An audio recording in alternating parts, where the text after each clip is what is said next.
Pero hindi ka naniniwala. Nalalabuan lang ako. Parang hindi ako makapaniwalang magagawa ni Jordan yun sa pamilya niya. Paliwanag naman yung katibayan ni lahat ng mga pulis.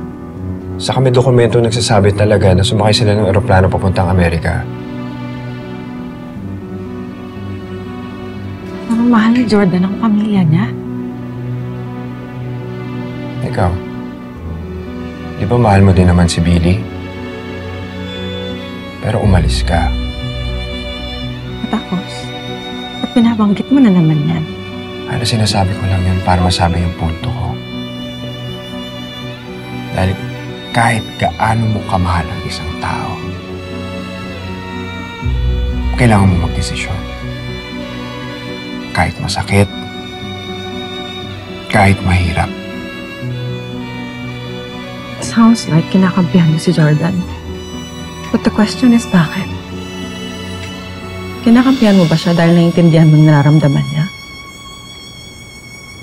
Or kinakampihan mo siya dahil pabor sa'yo yung mga nangyayari?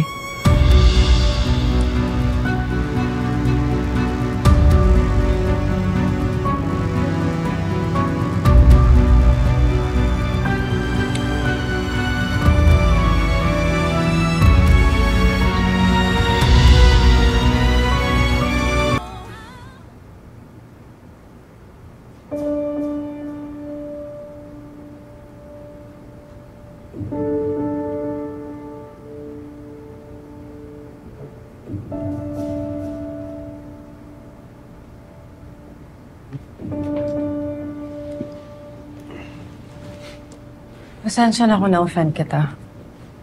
Nauna ka eh. Akala ko ba may usapan na tayo na hindi na natin babanggitin ang nakaraan sa harap ni Billy. Hindi ko naman sinasadya. Sabihin yun para inising ka. Usa lang naman lumabas dahil ayaw mo tigilan yung issue ni Jordan na iniwan niya talaga si Christy. Bakit ko titigilan? Marami pa akong tanong. Curious ako eh. Paano ka naman magtatanong? Eh kung wala naman ako may sasagot. Wala nga ba? Saan? Kanino? Ikaw ang huling nakarating sa crime scene. Hindi mo ba talaga nakita si Jordan doon? Hindi. Sure ka? Hana, ano ba? Pinagdududahan mo ba ako? Ano ba iniisip mo? Napinatay ko si Jordan. Wala akong sinabing ganun. Tatanong lang ako, baka may naaalala ka pa. Mga pulis yung nauna sa crime scene. Kahit nga sila, hindi nila nadatnan si Jordan.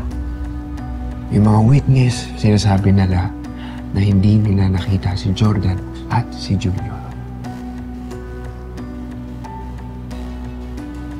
So, sinasabi mo, umalis na lang basta si Jordan sa gitna ng gulo. Kahit namatay na yung mother-in-law niya. Eh kung wala talaga siyang kwentang tao, na pinili niya talagang iiwan si Christy, paano kung gano'n lang talaga siya tao? Ha?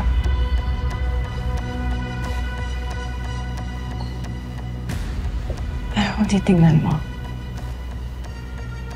higit sa lahat, ikaw ang nakinabang sa mga nangyayari. Kasi ngayon, hindi naaalis si Christy. Dahil doon, hindi na rin mawawala si Jeremy sa'yo.